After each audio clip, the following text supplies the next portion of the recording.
17వ తేదీ ఆగస్టు నెల 2025వ సంవత్సరము. ఈ ఉదయకాల ధ్యానము కొరకై పరిశుద్ధ గ్రంథములో నుండి యెషయా గ్రంథము 6వ అధ్యాయము 5వ వచనాన్ని చదువుకుందాము.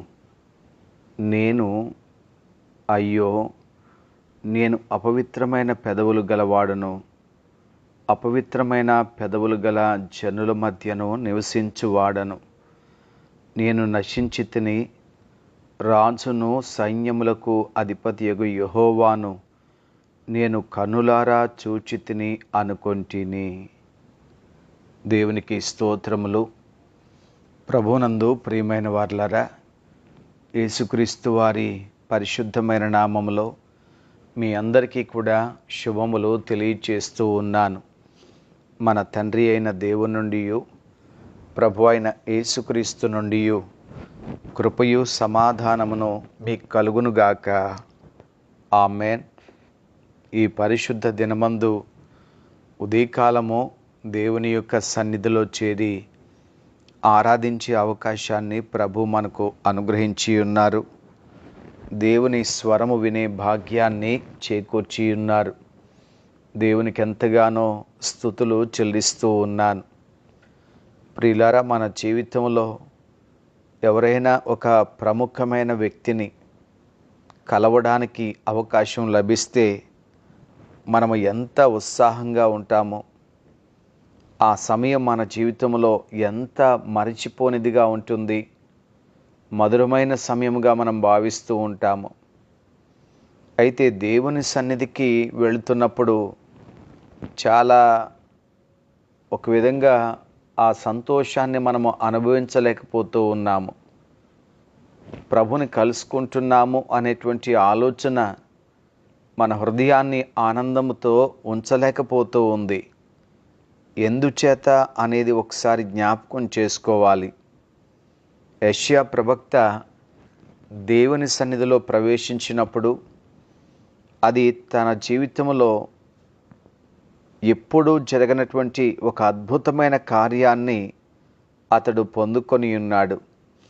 అతని హృదయంలో మాత్రమే కాదు, మనస్సులో కూడా ఏమి జరిగిందో పరిశుద్ధ లేఖనాలు తెలియచేస్తూ ఉన్నాయి.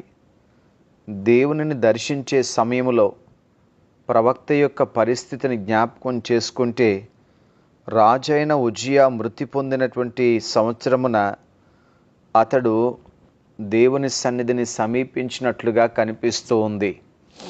అనగా తన రాజ్య పరిస్థితులు ప్రవక్తను చాలా కలవరానికి గురి చేశాయి. రాజు చనిపోయాడు, సింహాసనం ఖాళీగా ఉంది. అనేకమైన ప్రశ్నలు. రాజ్యంలో మరల అంతర్యుద్ధాలు వస్తాయా, లేక శత్రువులు దాడి చేస్తారా? ప్రజల పరిస్థితి ఏంటి? మరలా ఎలాంటి రాజు వస్తాడు? ఆ రాజు మంచిగా పరిపాలిస్తాడా లేదా? ఆ రాజు దేవునికి అనుకూలంగా జీవిస్తాడా లేదా? ఇలాంటి ప్రశ్నల చేత దేవుని సన్నిధిలోకి ప్రవేశించాడు. అయితే గందరగోళము, అనిశ్చితి అనేది అతని మనసులో చాలా అలుముకొని ఉంది.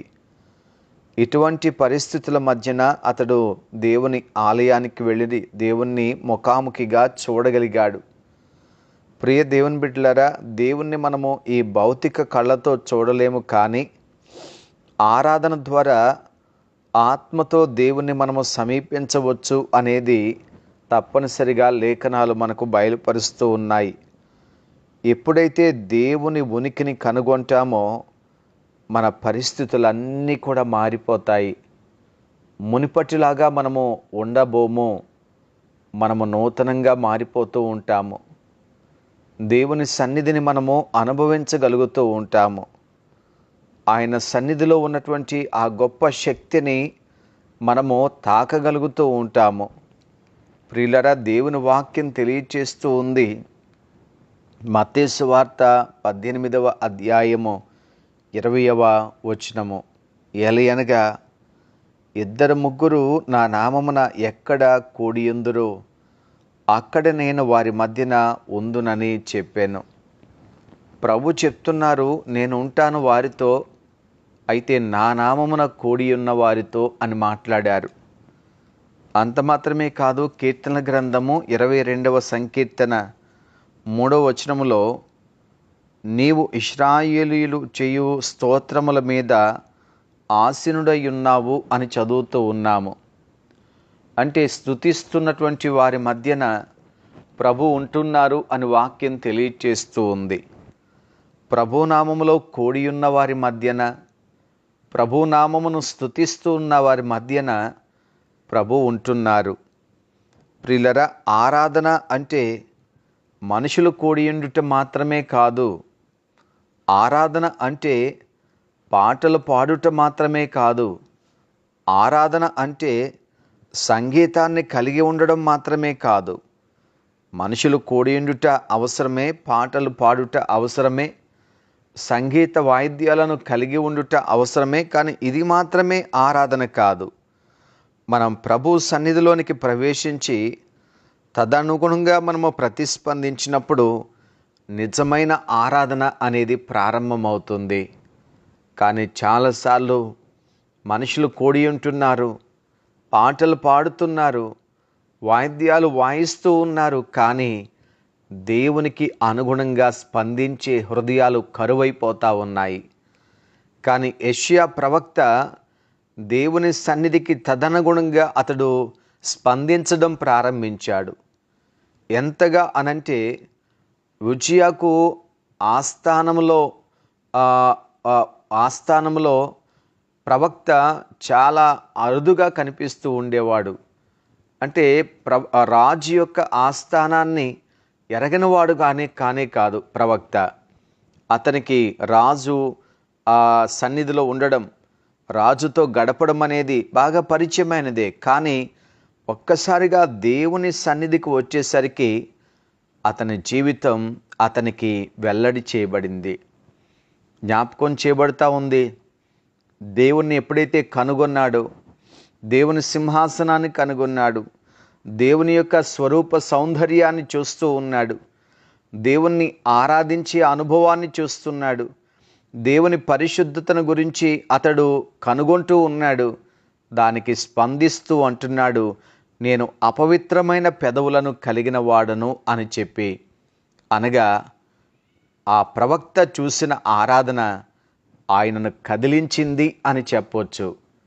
అవును స్నేహితులారా, ఎప్పుడైతే దేవుని ఆలయానికి వెళ్ళి దైవ సన్నిధిలో దేవుణ్ణి ఆరాధిస్తున్న అనుభవాన్ని ఆత్మతో చూడగలిగాడో తాను కదిలించబడినట్లుగా మనకు కనిపిస్తూ ఉంది.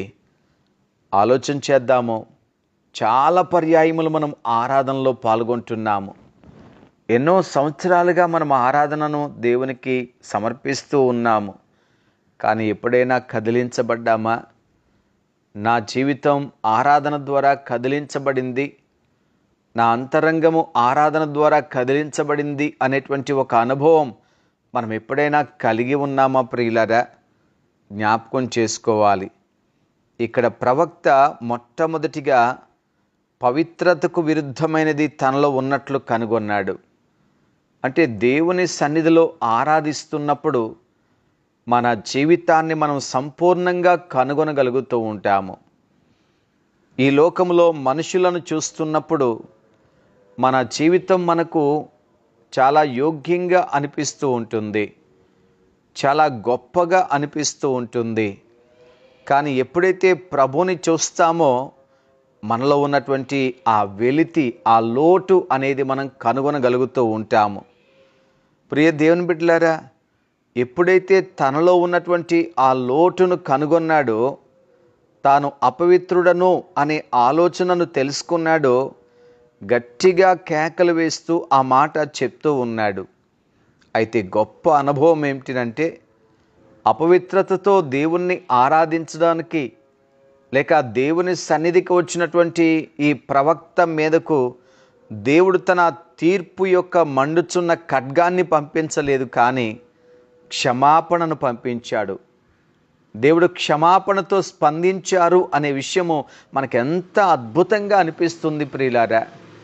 కనుక ప్రభువు మనను క్షమించడానికి సిద్ధంగా ఉన్నారు, మన జీవితాన్ని సరిదిద్దడానికి సిద్ధంగా ఉన్నారు, మనను కదిలించడానికి సిద్ధంగా ఉన్నారు, మనలో ఉన్న కలవరాలన్నిటినీ కూడా తొలగించి నెమ్మదిని మనకు అనుగ్రహించడానికి సిద్ధంగా ఉన్నారు. మనము దేవునికి స్పందించినప్పుడు, దేవునికి అనుగుణంగా మన జీవితాన్ని కదిలించినప్పుడు ప్రియ స్నేహితులారా, కనుక దయచేసి జ్ఞాపకం చేసుకోవాలి.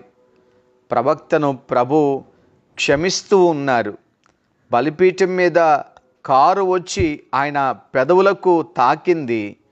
ప్రభు చెప్తున్నారు, ఇది నీ పెదవులకు తగిలింది గనుక నీ పాపములకు ప్రాయశ్చిత్తమైంది, నీ దోషము తొలగిపోయింది అని మాట్లాడుతున్నారు. నిజంగా ప్రవక్త అయిన యెషయా జీవితంలో ఆ ఆరాధన ఎంత అద్భుతంగా ఉంది. ప్రియులరా, ఇలాగుననే మన జీవితంలో కూడా ప్రభు జరిగించగలరు అనే విషయాన్ని దయచేసి మర్చిపోవద్దు. కనుక కృతజ్ఞతతో దేవుని సమీపించాలి. దేవుని యొక్క నామమును బట్టి మనము ఆరాధనలో ప్రవేశించాలి. దైవ సన్నిధిని కలిగి ఉండాలి. దేవుని సన్నిధికి తగినట్లుగా ప్రతిస్పందించాలి. అప్పుడు మాత్రమే మనము ఆరాధనలో ఉన్నటువంటి అద్భుతమైన కార్యాలను మనము అనుభవించగలుగుతూ ఉంటాము. కనుక ఉదయకాలం వాక్యం వింటున్న ప్రియ దేవుని బిడ్డలారా, ఆలోచన చేసుకుందాము. మనము దేవుని సన్నిధికి ఎలా ప్రవేశిస్తున్నాము, దేవునిని మనము ఎలా ఆరాధిస్తున్నాము, దేవుని సన్నిధిలో కలిగించబడుతున్న అనుభవాలు ఎందుకు మన జీవితంలో కలగడం లేదు, దేవుని ద్వారా ఒక నూతనమైన కార్యాలు మనం ఎందుకు పొందలేకపోతూ ఉన్నాము, దేవుని కృప క్షమాపణ మన జీవితంలోనికి ఎందుకు రాలేకపోతుంది అని ప్రశ్నించుకోవాలి. వాక్యాన్ని బట్టి మన జీవితాన్ని మనము అనుకూలపరుచుకోవాలి, అప్పగించుకోవాలి. అప్పుడు అద్భుతంగా దేవుని కృప మనకు ప్రత్యక్షపరచబడుతూ ఉంటుంది. కనుక వాక్యాన్ని బట్టి సత్యాన్ని తెలుసుకొని తదనుగుణంగా దేవుణ్ణి మనము ఆరాధించుదాం, దేవుని సన్నిధిని అనుభవించుదాం. ప్రియులారా, దేవుని కార్యాలను మన జీవితంలో పొందుకుందాం. ప్రభు మనందరినీ కూడా ఈ అనుభవంలోనికి తన ఆత్మ ద్వారా నడిపించునుగాక. ఆమెన్. మహోన్నతుడైన మా ప్రియ ప్రభువా, యేసయ్యా, మీకు వందనాలు చెల్లిస్తున్నాము నాయన. మీరు మాతో కూడా ఉంటాను అని వాగ్దానం చేస్తున్నారు. నా సన్నిధి మీతో కూడా ఉంటుంది ఆనాడు ఇశ్రాయేలు ప్రజలతో మీరు చెప్పారు. ప్రభువా, మిమ్మలను ఆరాధించే ఈ శ్రేష్టమైన దినమందు ప్రభువా, మా తండ్రి ఆనాడు యెషయా ప్రవక్త మీ సన్నిధికి వెళ్ళినప్పుడు మా ప్రభువా ఎన్ని అద్భుతమైన అనుభవాలు తన జీవితంలో సంభవించాయో అవి మా జీవితంలో కూడా ప్రభువా సంభవించాలి అని, పొందుకోవాలి అని మేము ఎంతగానో ఆశపడుతూ ఉన్నాము. ఆరాధన ఒక అద్భుతంగా మా జీవితంలో ఉంచండి దేవా. మేము కదిలించబడినట్లుగా మా జీవితాలను నడిపించండి. మేము ఆశీర్వదించబడినట్లుగా మీ సహాయము దయచేయండి. మీ గొప్ప క్షమాపణ మా జీవితంలో పొందుటకు తగినట్లుగా మమ్మలను ఉంచమని ప్రార్థన చేస్తూ ఉన్నాను. ఈ ఉదయకాలం ఎంతమంది ప్రభువా మీ మాట విన్నారో వారందరినీ దీవించండి నాయన. వారికి వారి కుటుంబాలకు క్షేమము దయచేయండి. అనారోగ్యముల చేత, ఆయా సమస్యల చేత నాయన, కొరతల చేత ఇబ్బందులు పడుతున్నటువంటి వారందరినీ కూడా ఆదుకొనమని ప్రార్థన చేస్తున్నాను తండ్రి. దేవా, మీరు నమ్మదగిన వారై ఉంటున్నారు నాయన. మీ వైపు చూచిన వారిని మీరు మర్చిపోయేవారు కానే కాదు. మీకు మొర్రపెట్టిన వారి ప్రార్థనలకు మా ప్రభువా మీరు వెనువెంటనే జవాబిస్తున్నందుకే మీకు స్తోత్రాలు. అందరికీ మేలు చేయండి నాయన. దైవజనులను దీవించండి ప్రభువా. వారికి అనుగ్రహించిన పరిచర్యను మీ ఆత్మశక్తి ద్వారా ప్రభువా నడిపించుటకు సహాయం చేయండి. వారి కుటుంబాలను బిడ్డలను దీవించండి. ఏ బలహీనతలనైనా మీ సేవకులు పొందకుండా వారికి కావలసిన స్వస్థత, ఆరోగ్యము, సహాయమును దయచేసి మీరు మహిమ పొందమని, ఈ దీన ప్రార్థన మీరు అంగీకరించమని యేసుక్రీస్తు వారి పరిశుద్ధ నామమున వేడుకొనుచున్నాము తండ్రి. ఆమెన్. మన తండ్రి అయిన దేవుని ప్రేమయు, ప్రభు అయిన యేసుక్రీస్తు వారి కృపయు, పరిశుద్ధ ఆత్మ దేవుని యొక్క సన్నిధి సదాకాలం మీకు తోడై ఉండునుగాక. ఆమెన్.